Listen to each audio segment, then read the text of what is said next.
The very first presidential debate of the year is just hours away. President Joe Biden and former President Donald Trump will go head-to-head tonight in a high-stakes confrontation in Atlanta. This is the first time they will come face-to-face since 2020, the biggest test yet of this campaign. So joining us here to break it all down is our political director, Rick Klein, ABC News' senior congressional correspondent, Rachel Scott. Thank you both for being here. This is a busy day, we know.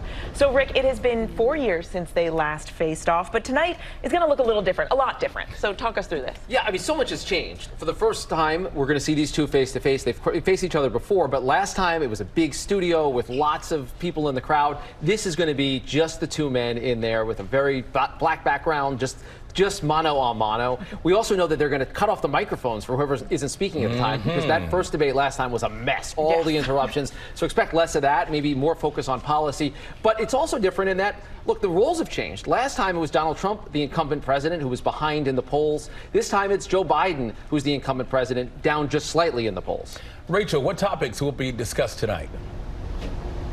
Yeah, not only are the optics going to be different on that stage, but the last time that these two men faced off, we were in the middle of a pandemic. January 6th had not happened yet. The former president was not found guilty on 34 counts of falsifying business records. Expect all of those things to come up tonight. Mary knows this well from talking to her sources in the Biden campaign.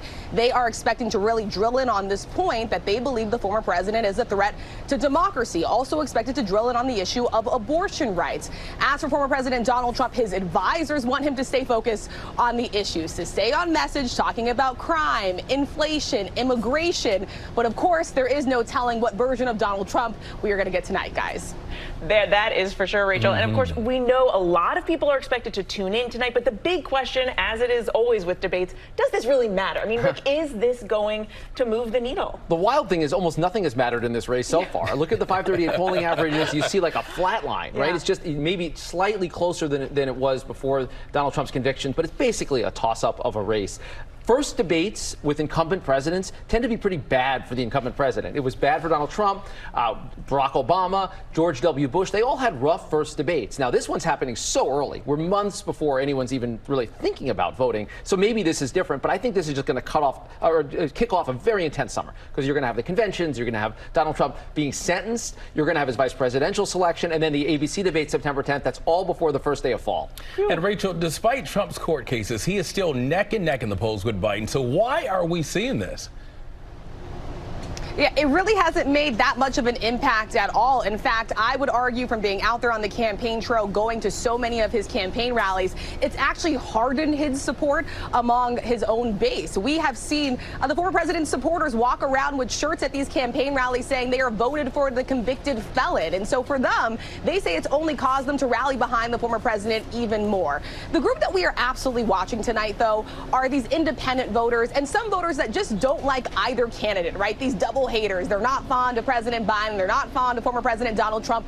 They do not want to see this rematch again. That is where there could be some movement in the polls, especially in the battleground states that could decide this election. All right, so Rick, let's talk about the elephant in the room. These are the oldest candidates that this country has ever seen. I mean, a lot of people are going to be paying such close attention to this.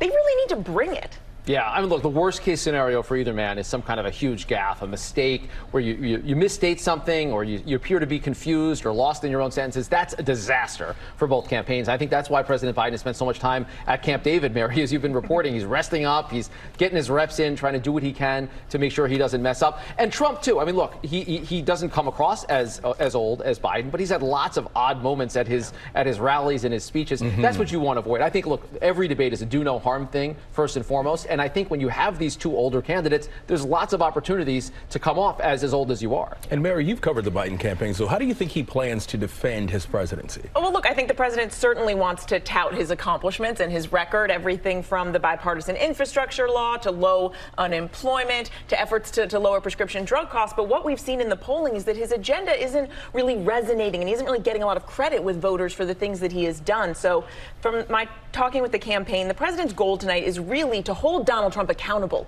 for his record, to remind voters of the chaos and contention that we saw during the Trump presidency, and to argue that if he wins again, that there will be darker days ahead. The president's goal tonight is really to outline what is at stake in this race and to speak, especially as Rachel was saying, to those critical undecided voters that are still out there. And the viewership, I think it'll be football numbers tonight. I think everybody's going to be watching this debate. All right, political director Rick Klein and senior congressional correspondent Rachel Scott, thanks to the both of you for being here with us. We appreciate it. And a reminder, tonight on ABC, the CNN presidential debate simulcast. It airs and starts at 8 p.m. Eastern with the ABC News special, Race for the White House.